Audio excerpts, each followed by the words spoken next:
So I got Ryan McGee here, perfect guy to talk to because I feel like a million things are happening in college football and I don't understand about half of them. And one big one dropped today, the new Big Ten TV deal, 7 years, $8 billion. I can't even comprehend this money. But I guess my first question, Ryan, would be what the hell does it mean in layman's terms? What are the implications of the news that we got today?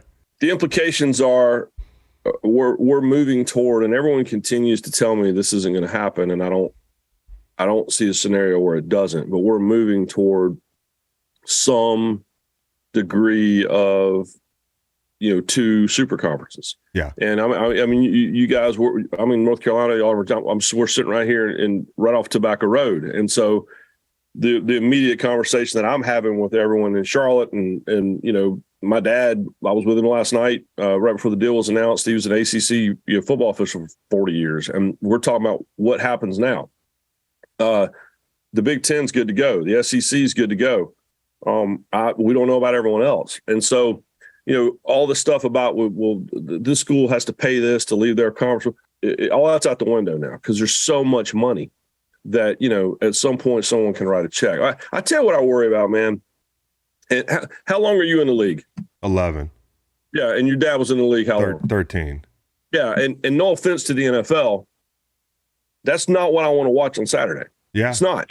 And so what I worry about is, I was talking to Bill Hancock, the executive director of the College Football Playoff, 2 days ago. And, we're more than likely going to go to 12 teams in the playoff, which means there's going to be byes. That's NFL. Yeah. We're moving toward having we already have free agency, right? And which I have no problem with the transfer portal, but we're going to move to two super conferences, and the champions of those conferences are basically, the number one seeds in a 12-team playoff. Damn, that's pro football, and that's not what I want to watch. It's not why I love college football. So that's what I worry about. We've had this conversation before, man. I cover motorsports. I watched NASCAR do this to itself in the 2000s, which is you make all these decisions that aren't great decisions, but you had to make in the moment, and you're making so much money it doesn't matter. And then one day you wake up and your core fan base has said, I'm gone. I'm out. I'm going to find something else to do. And so it's impossible for us to think about that with college football, but that's the part I worry about. And I've had this conversation with Nick Saban and with Kirby Smart and with commissioners. And so that's my only concern is no offense to the NFL. Yeah, Love the NFL. No. But that's not what I want to watch on Thursday night and Saturday and Labor Day weekend. It's not. I like college football, and so I love the distinction between the two. So that's what I worry about. Well, there's a reason college football is at least in the same stratosphere as the NFL, and it's not quality of football. No, it's everything else. Yeah, it's when the games are great, they're great. But what's great about college football is that I can go to a game at BYU on Thursday night. And then I can go to a game at Wake Forest on a Friday night. And then I can go to LSU on Saturday. And Labor Day weekend, I can go to, Arizona State or Florida State or whatever on Monday night and see four completely different games with 8 completely different styles of football. Right.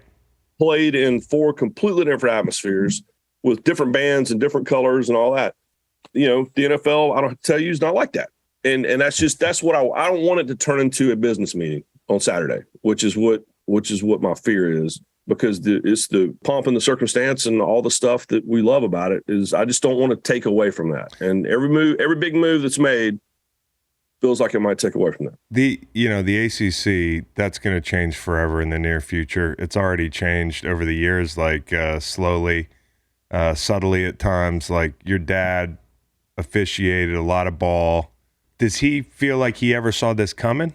No, and what's interesting with that is that he also was a small college president. Yeah. So he was on the president's council, the big committee at the NCAA for a long time as the D2 rep. Yeah. And so he saw big pieces of it coming, because he would sit in the room with, Father whomever from Notre Dame and, Gordon Gee, who's like from Ohio State at the time, or whoever, but all these, it's the president sitting in the room. And it became very obvious very quickly there were representatives of every level of Division I, Division II, Division III, whatever, and no one really had much say except for, big surprise, the people who were in the room from the powerful schools from the Power 5 conferences. And so, yeah, he did see a piece of it. I mean, he told me years ago, realignment was going to end where we never thought. Where I thought it was going to end, I wrote a beautiful story in ESPN magazine 10 years ago where I divided the map into quarters. It was like, we're going to have 4 super conferences, and they're going to divide up the map cleanly, and this is what we're going to have. And I could reconcile with that. Yeah. But then obviously USC and UCLA. USC volleyball headed to, do they have to play Maryland? Yeah, that's a long van ride. Just so you know, that's God. Yeah. I just remember. I remember in school at Tennessee, our track team won a national championship when I was there, and them getting in a van, and getting on a bus to go wherever. And all I could think was, when you think USC and UCLA, you think about volleyball, and you think about women's basketball. And you think, are they going to get on the bus and and ride to Rutgers? Because that's going to be fun. That's wild, man. It's wild, and that's the big concern is. I'm a Virginia fan, as you know, and an alum, and I'm sitting around here, and I'm feeling like we're a bubble school. If you were the guy waving the magic wand, and you knew, like, whether you like it or not, you have to lord over, Ryan McGee has to lord over 2 super conferences, and you have to recruit schools to join them. What is the profile of a bubble team, and who are some teams that might be surprisingly on the bubble? Yeah, I grew up in Raleigh. I grew up an NC State fan. Yeah.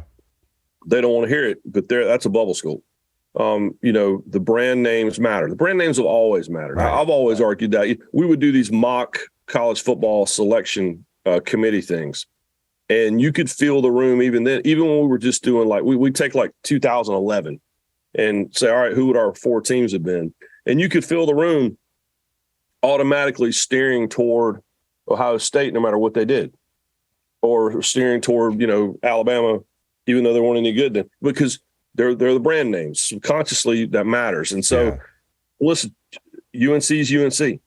They just are. They sell more gear than anyone else. You go to Europe, there's some kid wearing a Jordan jersey on the corner in, Milan right now. It's just, so the brand names are going to matter, and a lot of feelings are going to get hurt. I always go back to the last big round of realignment, which was 10 years ago.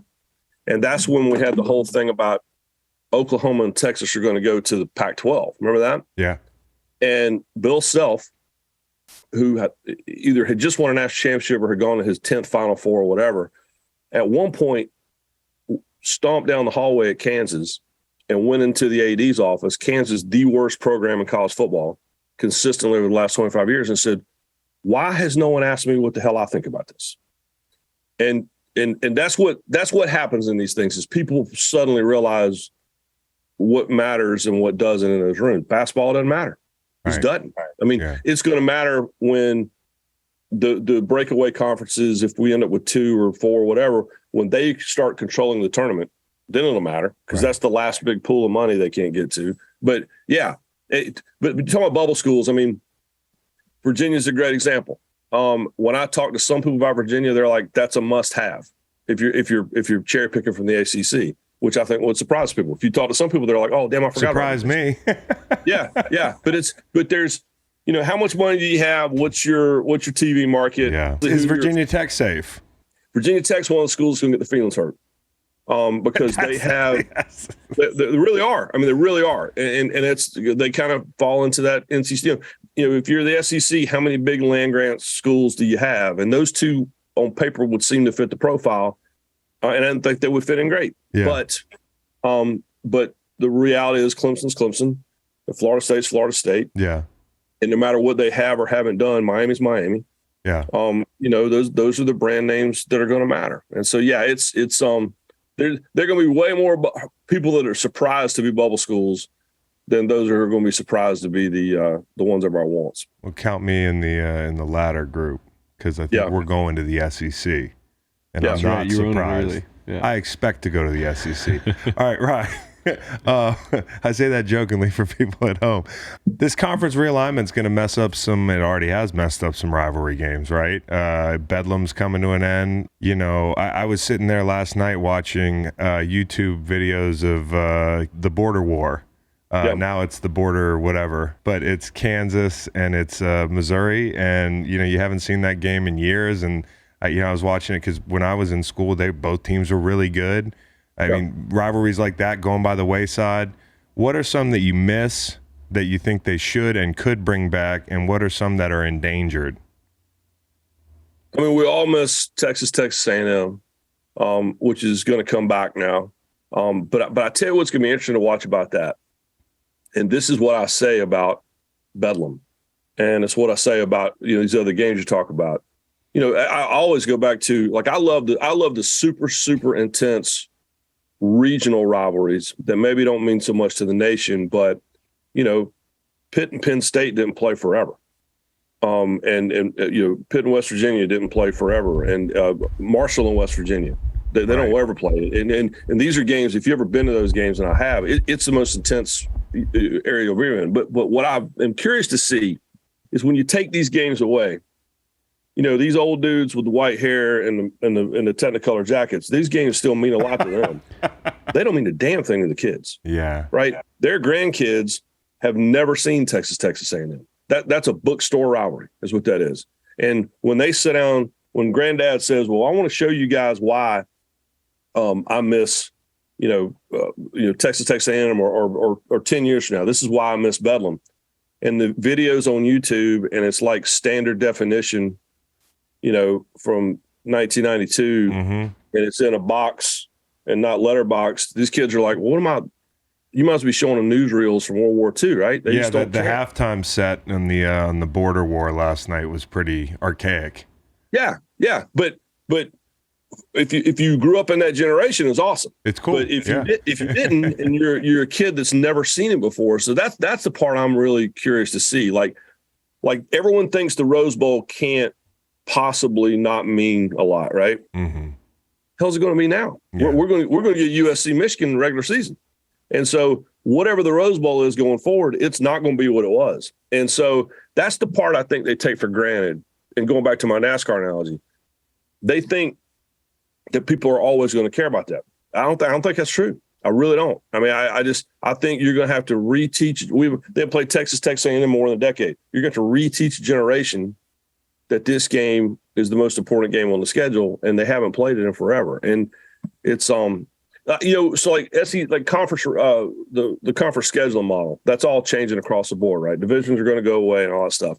And they're trying to determine, like in the SEC, what they should do. And they keep talking about, well, the Alabama-Tennessee game doesn't matter because, Tennessee hasn't won that game in 12, 13 years, whatever it is. I'm like, yeah, hell yeah, it does. It still matters. Like when Alabama wins that game, they still pull out cigars and smoke them. So don't be a prisoner of the moment and axe these things. But that's a really long way of saying, BYU, Utah. Yeah.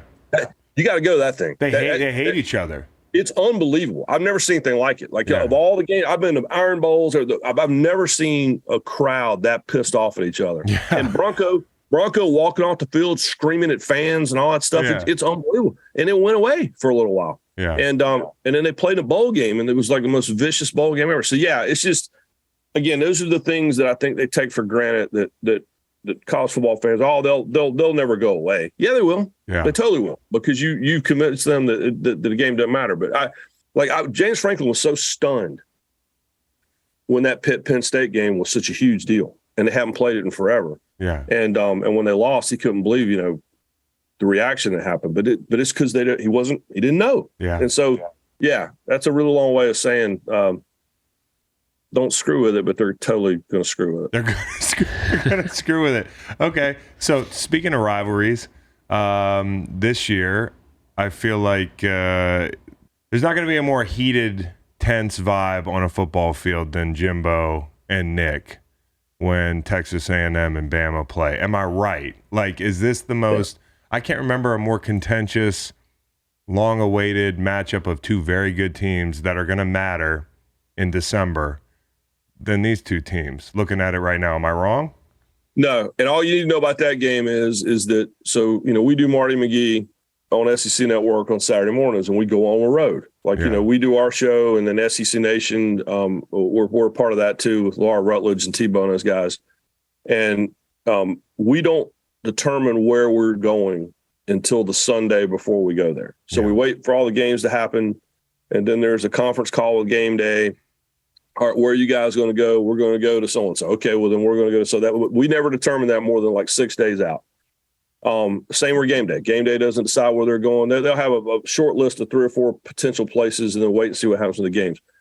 When all that happened with when Jimbo had his press conference, we received a group email, text, whatever, maybe 5 minutes after Jimbo left the podium that said, hey, heads up, going and write this game down in Sharpie. Game day and SEC Nation are both going there. Marty McGee, all will be there. So that's all you need to know about that deal. Yeah. So I tell you, so they just we just had these Marty McGee talking season deals where we interview all the coaches from the SEC. They just ran this past week on SEC Network. And the greatest moment in those shows was when Jimbo sat down. Nick Saban was kind of stepped around it, but then explained, I wasn't really targeting Jimbo, and, it was talking about a larger problem in college football and all that stuff. Yeah, the bus just happened to back up over him. Exactly, 3 or 4 times. So, but Jimbo and Dion. Marty, let's run Dion over too. Yeah. Well, oh, by the way, let's run over the HBCU. Yeah, let's do that. That'll go over well. Yeah. So, but Jimbo immediately was like, I was pissed. He kept using the word pissed. And Marty finally said, well, what was it that made you so mad? And Jimbo's response was, he said, there was one word. There was one word that just made me just so angry. And we're like, well, what was the word? And Jimbo said, bought. Once he used the word bought, like we bought this team. And so Jimbo went from being very diplomatic and we've talked and it's over and all that stuff that, after talking about it for 5 minutes with us, this vein was sticking down the side of his neck, and he's kind of had his hand, kind of gripping the chair he's sitting in. So it's going to be. I almost wish the game was in College Station this year, like it was last year. Yeah, because that crowd is completely unreasonable when it comes to emotions. The Alabama crowd they're wild, and it'll be super intense.